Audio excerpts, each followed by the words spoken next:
ચલો મિત્રો, હવે આજે આપણે દાખલો જોવાના છે. એ જે દાખલો છે એ સ્ટાન્ડર્ડ મેથ્સ માટે મોસ્ટ ટાઈમ દાખલો છે.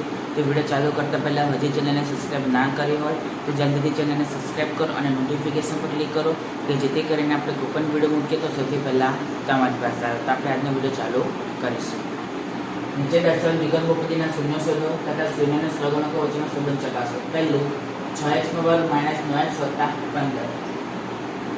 તો x છે એટલે આપણે p of x બરાબર લઈશું. y હોય તો y બરાબર લેવાનું, z એટલે p of z બરાબર લેવાનું, જે આપ્યું હોય એના બરાબર લેવાનું. અને x છે તો આપણે પહેલા લખીશું કે p of x બરાબર 6x² - 9x + 15. હવે વિકલ્પ પદ્ધતિના શૂન્ય શોધવાના છે. તો પહેલું સેન્ટેન્સ આપણે કેવું લખવાનું, આ તમારે ખાસ લખવું પડે.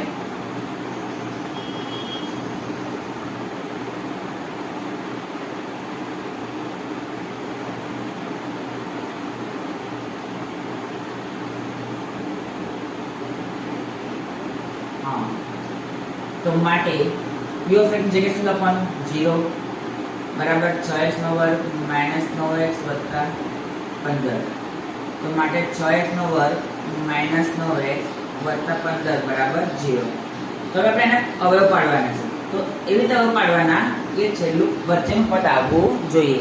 પહેલા પદનો સહગુણક અને છેલ્લું પદ એ બંનેનો ગુણાકાર કરીને આપણે એવી રીતે અવયવ પાડવાના કે વચ્ચેનું પદ આવવું જોઈએ. તો 15 × 90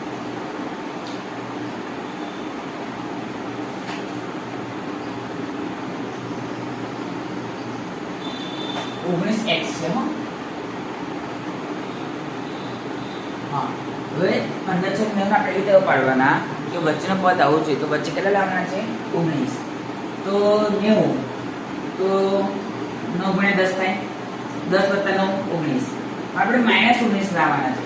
તો -19 લાવવા માટે આપણે બંને સંખ્યા આગળ કયું ચિહ્ન મૂકવું પડે, માઇનસનું ચિહ્ન મૂકવું પડે, તો જ -19 આવે.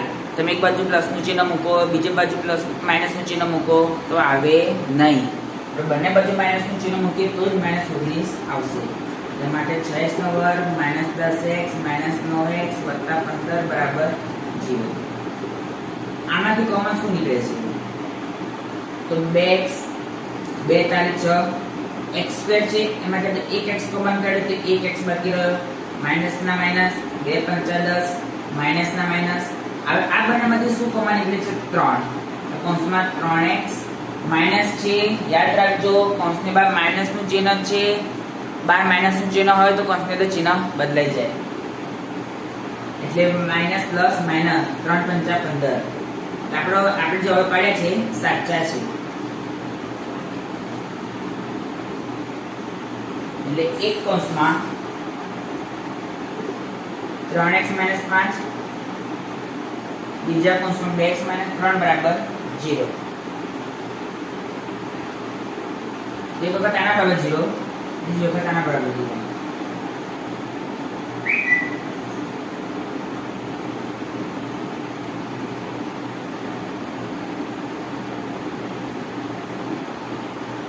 એટલે માટે તમે x બરાબર 5 અથવા 2x બરાબર 3. ચાલો તો આપણે x શોધવાના છે. અથવા x બરાબર 3/2. આમ આશરે બહુપદીઓના શૂન્યો 5/3 અને 3/2 છે. ચલો ચોકાટી કપાઈ. હવે જો શૂન્યના સહગુણકો વચ્ચેનો સંબંધ ચકાસવાનો છે. એમાં શું કરવાનું, સૌથી પહેલા શૂન્યનો સરવાળો અને પછી શૂન્યનો ગુણાકાર યાદ રાખજો. તો હવે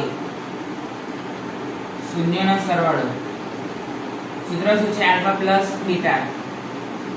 પહેલો આલ્ફા બીજો બીટા. 3 અને 2 નો લસાઅ કેટલો, 6. 3 ને 2 વડે 2 ને 3 વડે તો 2 × 5 = 10, 3 × 9 જેમાં લસાઅ કેટલો, 6. ચલો હવે આલ્ફા પ્લસ બીટા શોધ્યું. આ માઈનસ સૂત્રના છે 19 જોડે શું છે, x છે એટલે x નો સહગુણક. એટલે એમ લખવાનું કે -b/a -19 છે શું છે x નો સહગુણક 6 શું છે x2 નો સહગુણક અને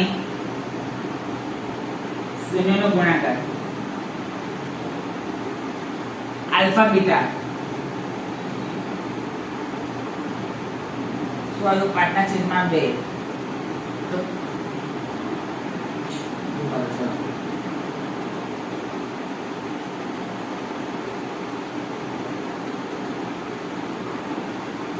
ચલો 15 શું છે અચળ પદ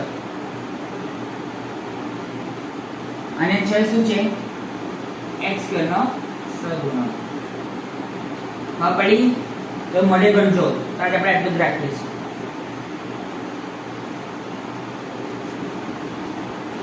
ચલો લીવ થઈ જા હડ